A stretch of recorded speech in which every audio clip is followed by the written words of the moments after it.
I had an amazing evening last night. I came out and we got together with family that I had never met. And in fact, I found out from my late father's, he had written his memoirs, and I just got a chance to read those recently, that in fact his father's brother had a big house in Palo Alto. And so I found out that the family, some of whom are here, many of them are Stanford graduates or current Stanford students. That was interesting. What was really good was I found out they own the house, and I also have reason to believe they own all the land that Stanford is on, and still do. We're flexible. We work out some kind of rental agreement, I think. But there'll have to be a few changes, and I think you'll get used to uniforms and marching over time. We're going to talk about a couple of things today, and I thought that one of the things, a good thing to talk about, is the meaning of life. And the meaning of life, of course, is explained in this diagram here. If I put this up, if they taught it at West Point, the cadets would be required to measure the length, work the angles, know exactly what the balls are, but they wouldn't give a damn whether they knew the meaning of life. But I was counseled here that I'm speaking to a very august crowd, and so I should not speak down to Stanford students. So, any questions? This is going to be a lot easier than I thought. On the 30th September 2004, in the El Amel neighborhood of Baghdad in Iraq, 5 seasoned, hard-looking men moved down the street. It was a very difficult time in that part of the city. They moved into an abandoned house, and inside there was still some furniture, broken glass, and things like that. And they met 3 other men. They began to discuss an operation. They were soldiers. They began to discuss an operation that would be conducted. This was a difficult part of the war. Those individuals knew war. They made plans to conduct an operation that would be both dangerous for them and require very, very careful planning.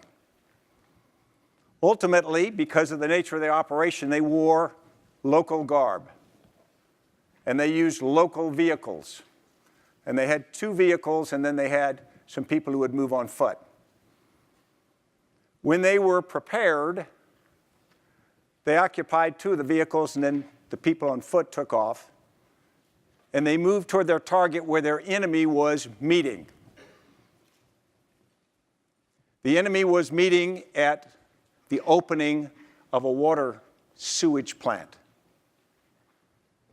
As the individuals came, the first vehicle carried the first group of fighters, 2, moved to the target area. It moved right into the crowd, and then with a click of a switch, the car exploded.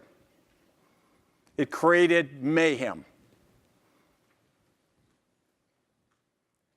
But the crowd began to gather back in again. The crowd had been Iraqi officials, American soldiers handing out candy to young children, and a disproportionate young number of Iraqi children. When the crowd had filled back in again, the second car arrived, and it too detonated. 42 human beings were killed, 35 of whom were children. 141 people were wounded, 72 of which were also children. And the sense of a military operation of the kind that we are not normally prepared for had to be gathered. Because this group of fighters were al-Qaeda in Iraq. They had become hardened professionals in a sense. And they'd conduct a very well-run operation with a new set of rules. So today I thought we'd talk about doing the right thing. But I'm not going to talk about it from a sense of morality. I'm going to talk about a sense of what this means for the future of organizational leadership. How things are happening in the real world and how I think that they will happen in the future. In 2003, I took command of the Joint Special Operations Command. That organization was known by its acronym JSOC. I had served in it for much of my career.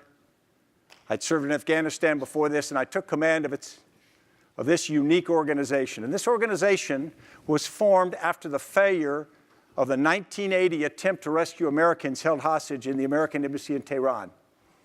And it was designed to bring together America's most elite special operating units, Delta Force, SEALs, Rangers, others, into this umbrella organization or task force that could do all the difficult missions that the nation envisioned we would need in the future. The failure of the Iranian rescue mission, Operation Eagle Claw, gave impetus, and fairly quickly the resourcing and talent gave real strength to this command, real ability. So I took command in the fall of 2003 in Iraq. By 2004, if I were to describe JSOC to you, it was a pretty unique entity. It was elite. Every individual in the organization went through a selection and assessment process, selection to get selected, then a very detailed training process. It was well-resourced, extraordinarily so, better than any other part of the U.S. military. In fact, if you had an idea of a new piece of equipment or requirement or weapon, we had the ability to fund and get that on very, very rapid timelines. And it was efficient. It had developed processes. It had developed a culture of doing things very, very well. So it was this very effective, unique entity. By the summer of 2004, we were also losing. And you say, what does losing mean? It's not like not making a profit this quarter. It doesn't feel like that. It feels and looks much different than that. It feels like tragedy. It feels like loss of life. It feels like loss of national and individual futures and dreams. And it requires people to come to grips with the fact you can lose, and you have to do something about it. We knew that something was different in this particular fight. We were so good, but we knew that the environment was different. The 21st century was different than what we had prepared for and what we had experienced earlier in our careers, and needed something new, but we didn't know what it was. We just knew we were doing all the other things we'd been taught to do, but they weren't working like they used to work. So today what I do is I thought I'd take you through what we think had changed, what we needed to do, and then ultimately what we did. So let's talk about change. Everybody goes through change in your professional life and your personal life. When I was young, I had things pretty good. As you can see, I saved money on what beer I drank to buy nice trousers. But my misspent youth had an end date, and that end date came this day. When Annie Corcoran then agreed to be my wife. And imagine me looking down the aisle, seeing a beautiful girl, and then seeing her dad. Ruh-roh. But when you get married, a lot of things change in your life, but one thing doesn't change at all. Annie hasn't changed in 37 years. Not at all, I have to say that. That's how you make 37 years. But your life changes, and pretty soon after that, a few years later, Annie blessed us with a child, a son. And so I did what everybody does when you got a son. I hang him upside down, I flipped him around like this. And Annie does what every mother does. She goes, "Don't do that, you'll give him brain damage." I said, "I'm not going to give him brain damage." This is my son in high school. Maybe a little bit. But he waltzed through Florida State for a 4-year degree in 7 years. But just so you think there isn't justice in the world, he's in Afghanistan now, serving for the government, so it does come around. But things change. Things change a lot for each of us, and change in the environment. We got to recognize, admit it, and deal with it. So what's the new environment look like? Well, we throw all kinds of words about the new environment. All the buzzwords. I don't even know what recursive means, but it means change, I guess. But when I look at all of this, really 2 terms came down after we studied this that really meant more than all the others. One was tight coupling. And what we mean by tight coupling is when things are linked together or networked, almost like a power grid or an ecosystem or a set of computers that are linked together, when they're coupled so that when something happens in one part of it, it may affect all or parts of the rest of it. And you think of this in an ecosystem of fish and whatnot, and if something happens in one, maybe food source or whatever, suddenly you can have this cascading effect that you're really not ready for. And it's very, very complex, and tight coupling increases it. And then tight coupling is affected by speed. And we say, okay, we know things are faster, but we don't really know how much faster it is. Think about how things used to arrive to you. Maybe the oldest people here today remember this kind of delivery. But probably most of us will see this kind of delivery.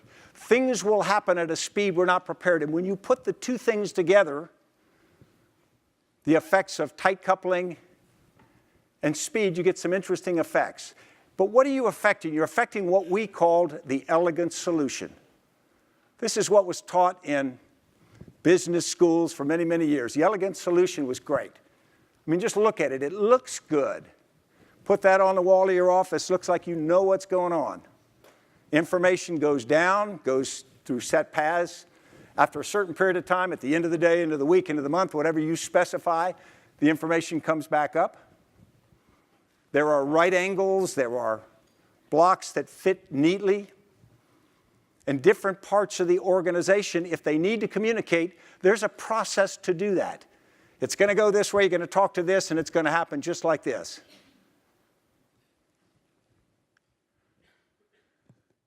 You know, it was designed, the elegant solution was designed to create order, to solve a problem, to create efficiency.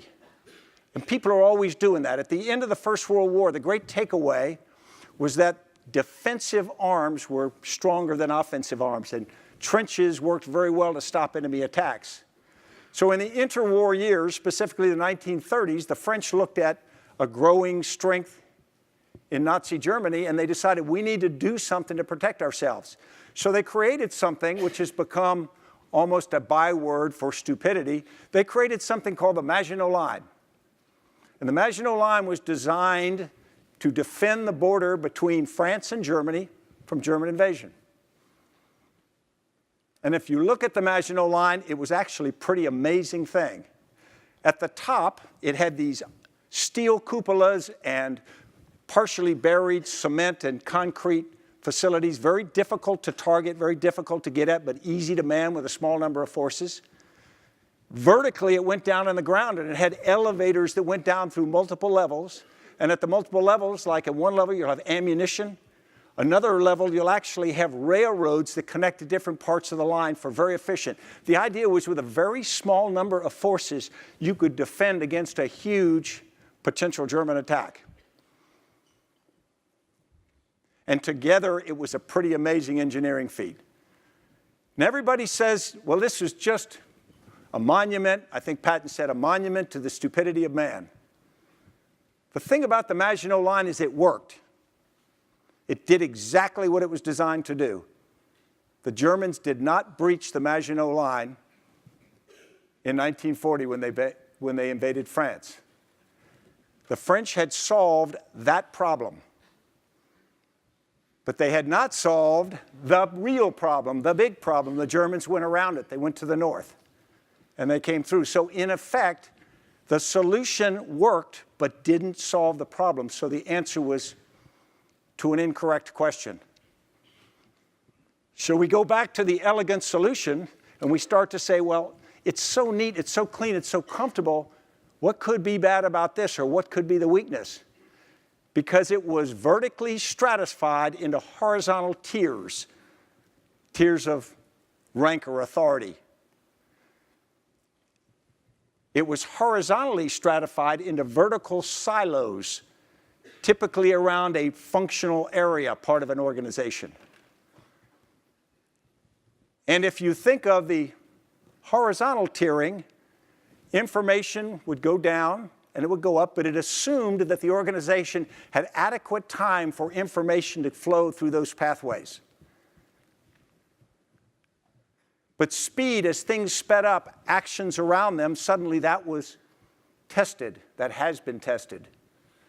And within the vertical silos, the functional silos, there was an assumption that as you broke these silos down, you assume an exclusive relationship, i.e. the vast majority of the interaction is inside those silos, and it fits comfortably there.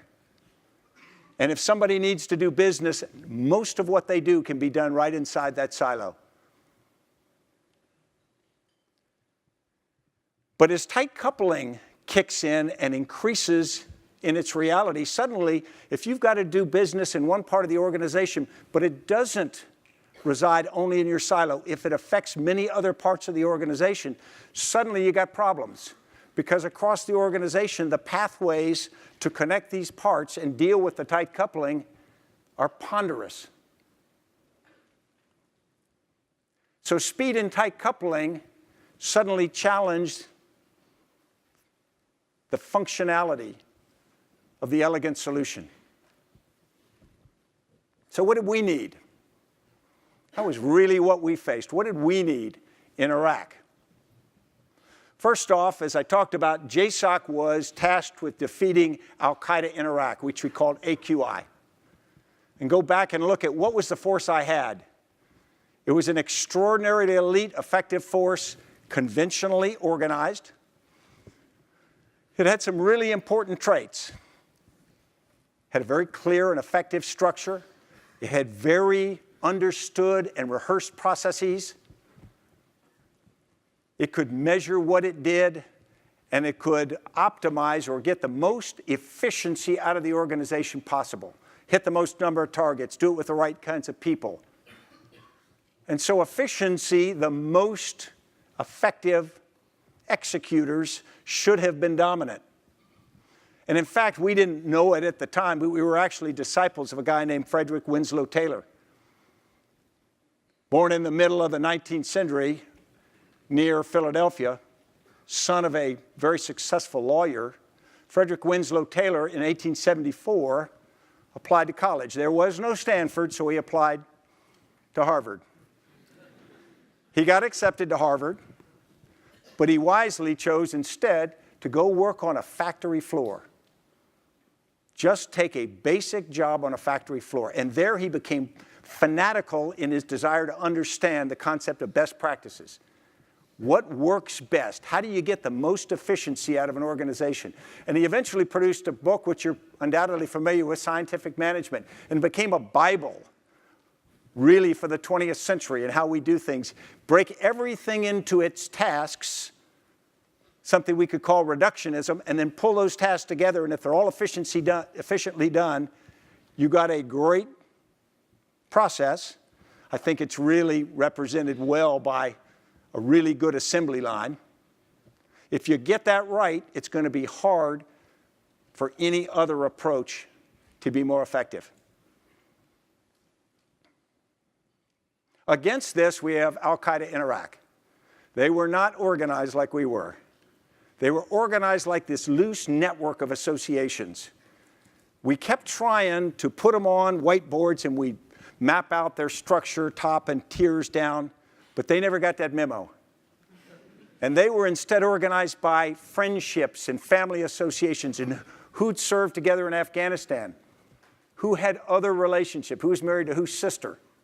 I don't think this was carefully thought out and planned, but it became the organic way in which they were structured. And what it gave them was extraordinary adaptability because they didn't have a manual that they were violating. Their manual was survive and win.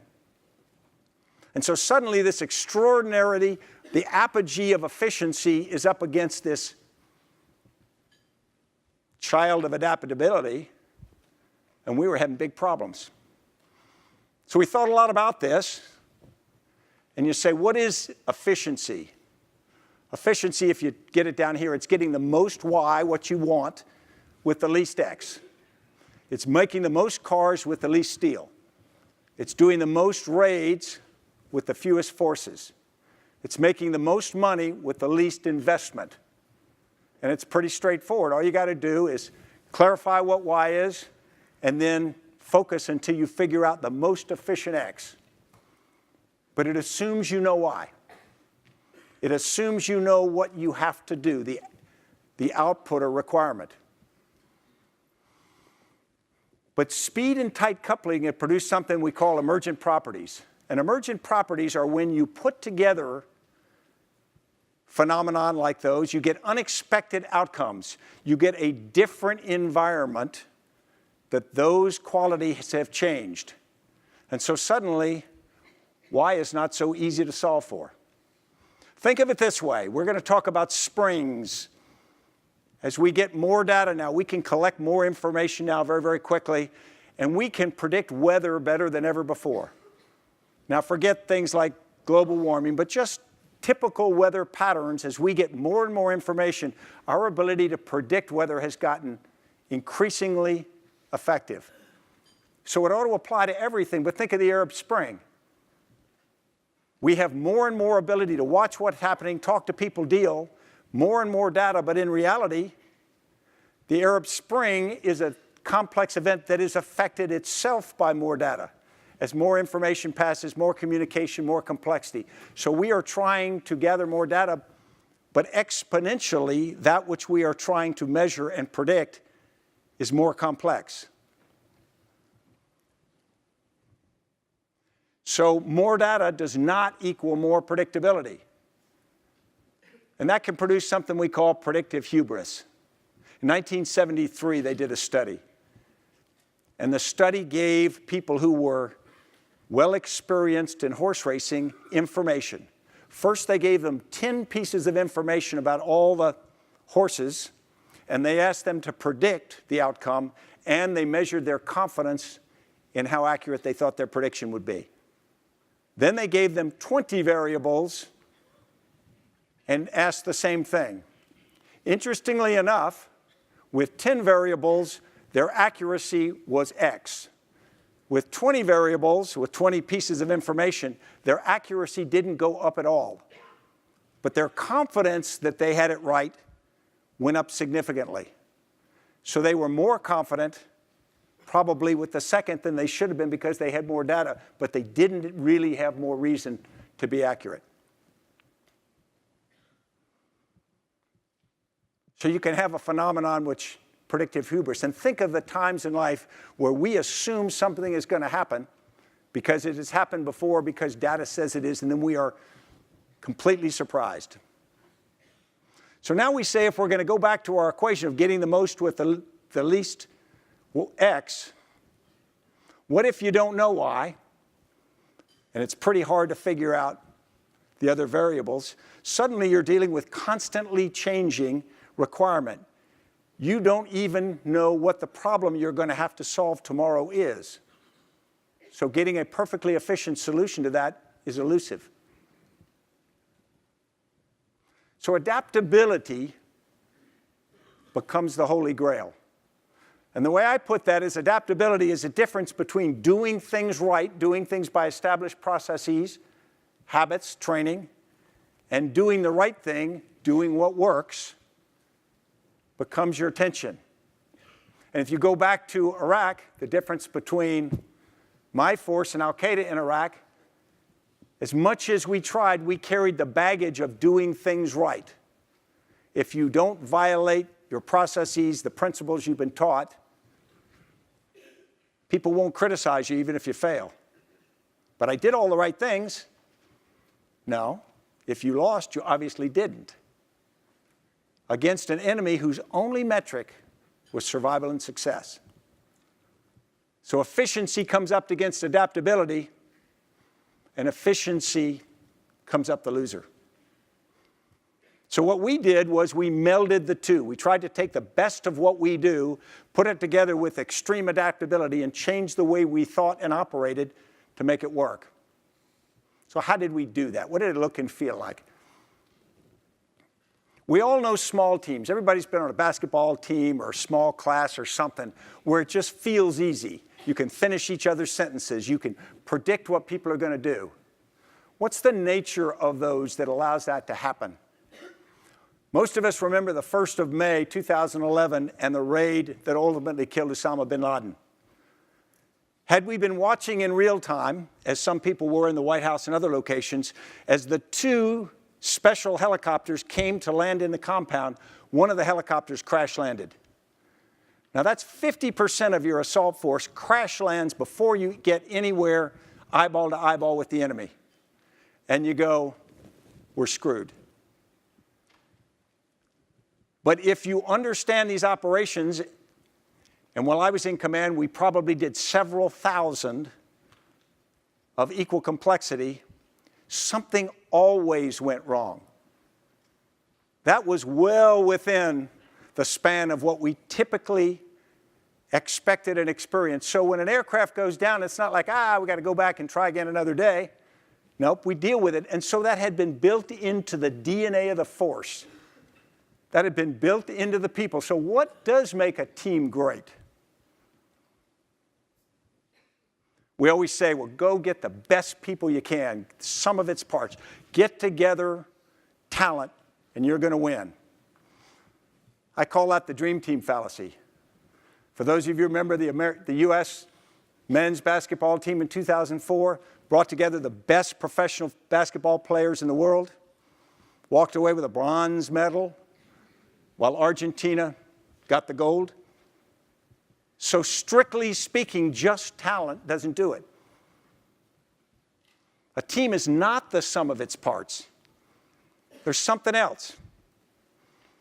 Navy SEALs, this calendar came out in 1992. We gave them an amazing amount of shit over this. As you can imagine. But if you think of Navy SEALs, you say, why are SEALs so effective? It's because they are all genetically superior, brilliant, motivated, etc. But in reality, to be a SEAL, it's difficult, but there are many people who can do it. The physical standard for swimming is to do 2 miles in 75 minutes with fins. Now, not everybody here can do 2 miles in 75 minutes, but this 64-year-old lady, Diana Nyad, did 2 miles in less than 75 minutes, and then she swam 108 more miles, staying under that same pace the whole time. So it's not a case of supermen. It's not a case of people who just are identified for their exquisite abilities. It's something else. And I think part of it is trust and purpose. Now, what is trust? Trust is, we use the term a lot, but I'm not sure we really know what it is. It's faith in your colleagues, but it's also familiarity with them. It's that special relationship that comes between people in organizations where you absolutely know and can rely on what they're going to do and why. And it builds that special bond. In Navy SEAL training, called Basic Underwater Demolition School, BUDS, everything is designed to build trust between people. They have to go somewhere with another swim buddy all the time. All of the drills that are done with either a group or at least one other person. It's designed to build that special linkage of trust. And purpose. One of the things that we do in elite units is we make the training regimen to get in the selection process so hellacious that it takes this huge commitment. It involves physical pain, sometimes fear, often a lot of sacrifice of time and other things to get in that organization and to be a part of that. You have made a big commitment to be a part of that. One of the things it does is it helps identify those people who are aligned, and it also increases the alignment because that's what you invested in, you tend to feel committed to. And so really trust and purpose changes the basic calculus between individuals. So trust and purpose is an emotional linkage. Then you give them a contextual linkage, i.e. they have shared information. They all can get access to shared information. Suddenly you get something that we call shared consciousness. Now that shared consciousness is almost a magical property because people who have trust and purpose and then they understand and see similarly, not agree with everything, that's not the point, but it produces this emergent intelligence and awareness that is shared between them. So think about it. Ants. The average ant is said to have 7 neurons of brain power. I served with guys with about that level, but hundreds of thousands of ants can come together, and without a spoken language, without a written language, without any handbook, without any formal education, they can create these extraordinarily functional colonies and do these amazing things like this ant hill. 7 neurons of brains. So now, let me stop for just a second here, because I've got a classmate of mine from West Point here, a guy named Ed Evans, and he and I were right at the bottom of the class in math. And I just want to celebrate the moment with you, Ed, that I am at Stanford's business school teaching a math equation. Our instructors would roll over in their graves. So what am I saying here? I'm saying efficiency or effectiveness of the team, the excellence, is a function of the individual excellence, the talent, and the commitment of individuals, and shared consciousness. Sort of makes sense. And that individual excellence is what we bring to the table or is built inside us. And then that connection between us is that almost that magic elixir that changes that relationship. And you can apply this at various levels. Excellence at different levels, you can look at it that way. We're familiar with small teams because that's sort of natural. But think of it at any given level. It's a function of excellence one level down, the component pieces, times the level of shared consciousness one level down. So if your pieces work together, and we would think about it this way, a SEAL team, an aggregate unit of SEALs, is the function of individual SEALs times that shared consciousness shared between them. Now in JSOC, we understood this intuitively. It was in our culture, it was in our DNA, it was how we operated, it was how we thought, it was everything about who we were. But yet, at the next level, we got it completely wrong. Because at the JSOC level, where we were a larger unit that was made up of larger components, suddenly at the team level, we had really good teams. But when we did things to operate together, we kidded ourselves. This would be the setup for what we called ellipse exercises. Every quarter, 4 times a year, we did these complex special operations exercises to build the team into this effective team. And we would typically bring task forces. Blue is a SEAL, green is Delta, red is the Rangers. We bring all this complex entity together. We're going to do a complex operation to show how closely our teamwork works. But most of the operations looked a lot like this. There would be 3 objectives. The SEALs would hit 1 objective, Delta would hit 1 objective, and the Rangers would hit 1 objective, geographically dispersed so we didn't run into each other. You take those objectives down, then you return back to the base, and then you'd have this combined, what we called a hot wash or action review, see how it went. We didn't really do a complex operation. We really did 3 separate operations. In many cases, the forces on those didn't really work together. They weren't really, in this training environment, tightly coupled. So we didn't produce what we thought we were producing. We didn't produce inside the organization that shared consciousness between the larger teams. So where we got it right at the low level, automatically, when we took it up a level, we got it wrong, but didn't think we had it wrong. So how do you scale this? How do you get it up and make it work at larger levels? Because this is where it gets hard. Anybody can make a basketball team work together. Well, almost anybody. You start with 1 team, small team. You got emotional and intellectual connections that have to be built. At the emotional level, you know everybody. At the intellectual level, you all have total awareness, and that's pretty easy to do. When you start to go at a higher level, bigger, suddenly you have to take a team-of-team approach because there's just things you can't do to make an individual team cannot be too large. So the approach has to be somebody has to know somebody else or someone else in another organization. So there have got to be connections, not between every individual, but between every organization at some human level. And you have to have practical contextual awareness. Not everybody can know everything, but you've got to have enough linkage so that it pulls you into a similar relationship that the small team enjoys. Think about the old system as you try to build this intellectual synchronization, as you try to get everybody on the same sheet of music.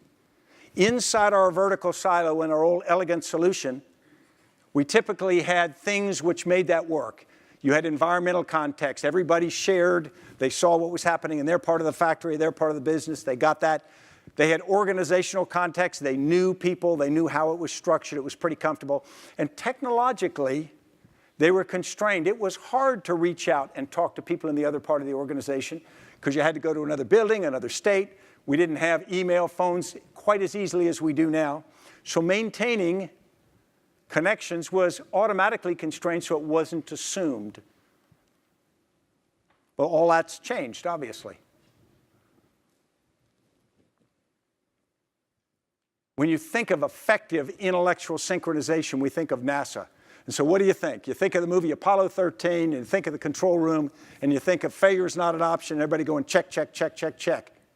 The real miracle of NASA didn't occur in the Apollo 13 control room. It occurred in the development of the Apollo program, which was amazing. What they were doing in less than a decade was creating technology, all of which was changing as they did it, pulling pieces of all this technology together to create something that was extraordinarily different from anything that had been done. And they pulled this engineering effort together at disparate locations in real time, in less than a decade. It's probably one of the best case studies of an organization being able to share information. And remember, this is before they were empowered with as many information sharing tools as we have now. In Joint Special Operations Command, when I took over, we had a very small update every day for leaders in the organization, so we kind of get in a huddle and pass information and synchronize. We started with about 50 people in it. By the time I gave up command, it was more than 7,000. We did it every day. 90 minutes long every day, essentially the whole command. So everybody shared information, knew where we were going, what we're doing, and what updates and changes had occurred. So you need some kind of robust communication form. Doesn't all look the same, but there's got to be a way where everybody develops that shared consciousness. And you got to be emotionally tied because people act on emotion. We started with frequent, casual exposure. You know, you run into people. Think about it. If you don't see somebody in a long time, it's hard to have conversations, but if you see them constantly in your dorm, in your office, wherever, you start to talk. We were running operations that depended upon aircraft who did surveillance, did full motion video. And we had fighters, shooters, or operators who were going to go on the targets. As much as possible, I brought all of those to single base locations because what I wanted is, I wanted the pilot who was going to fly that very sensitive reconnaissance mission during the attack.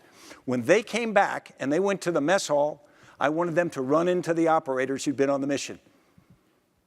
And I wanted them to feel shared, and if one of them had screwed it up, I wanted them to see each other eyeball to eyeball.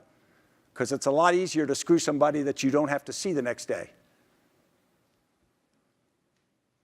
But we had to go even deeper. We had to also do embedded exposure. What we did was, in fact, the SEALs in Delta didn't have diplomatic relations when I took over. It was sort of like Iraq and Iran, which was amazing because they're very similar in culture and background, but maybe too similar. So I said, okay, we're going to have an exchange program. You're going to take people from the organizations, exchange, and put them in the organizations of the other assault teams. And the first thing I was told, can't do it.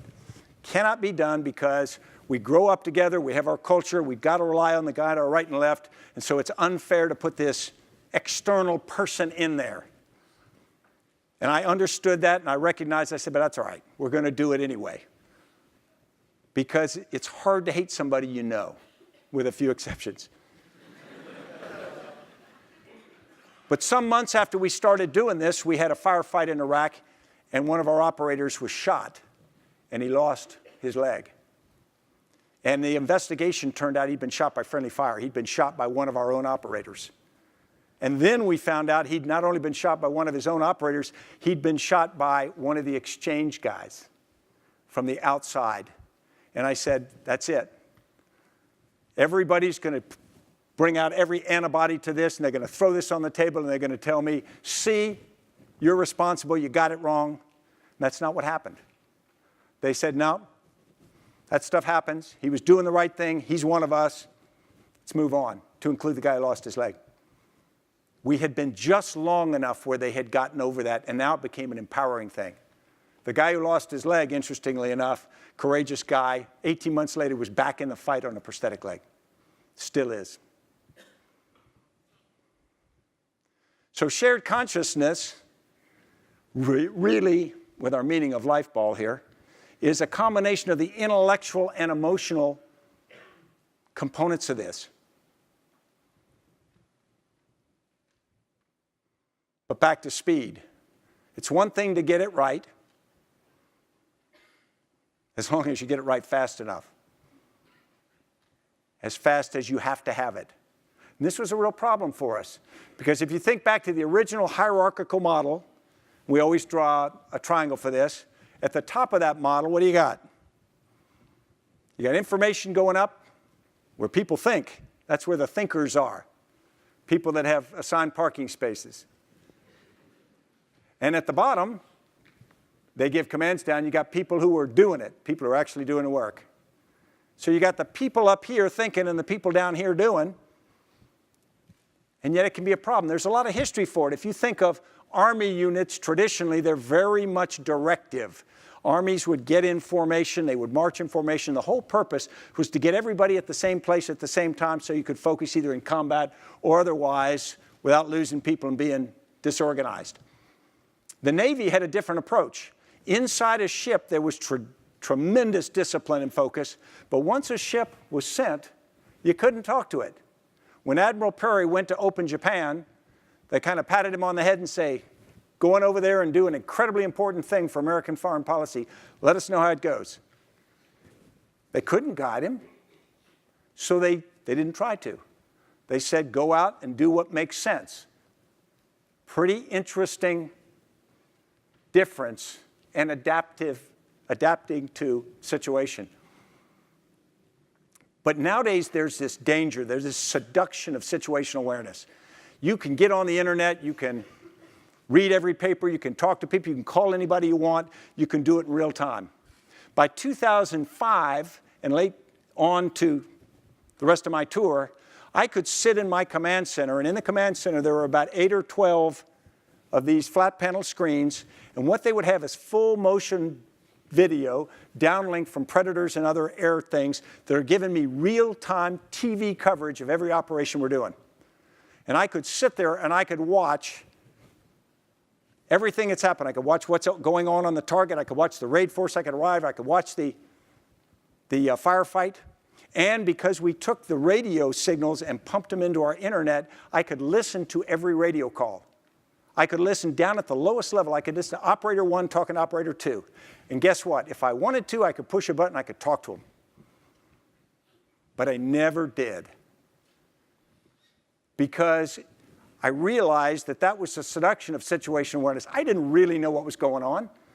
I was watching it on TV, but I wasn't down there. I wasn't hearing the crack of bullets. I wasn't cold. I wasn't scared.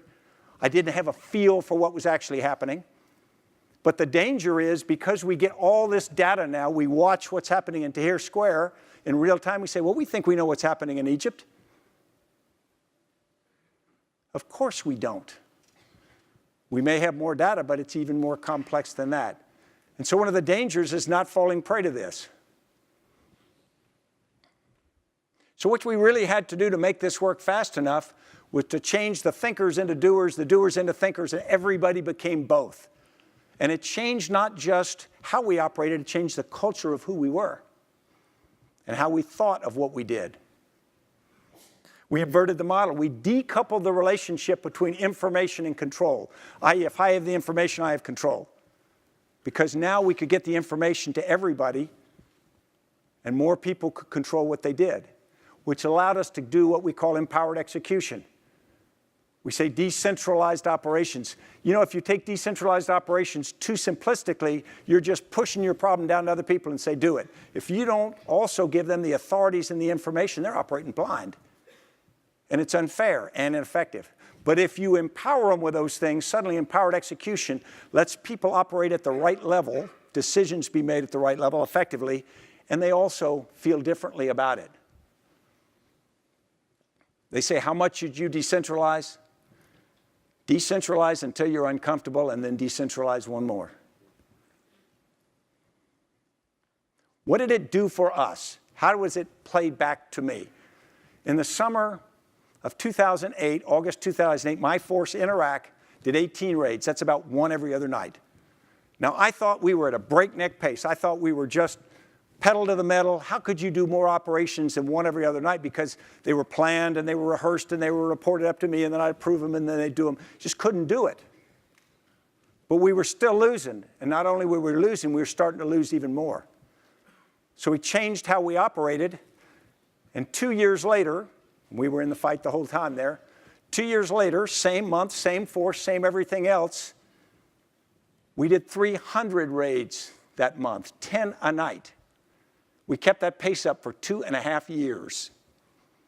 You couldn't have done that in a traditional hierarchical model.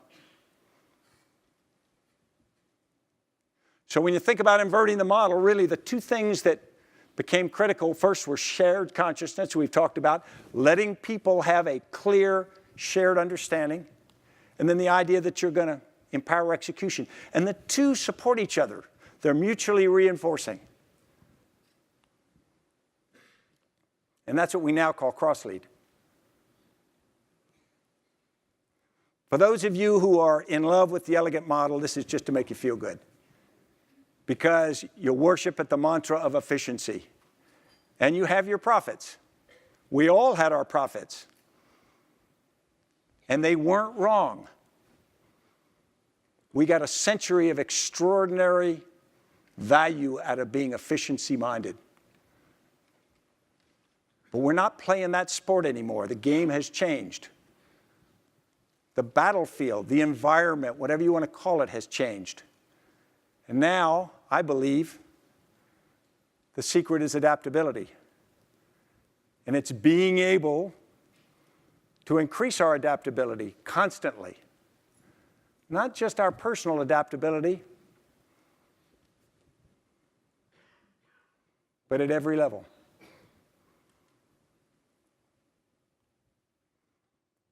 Thank you, and I'll be happy to answer any questions.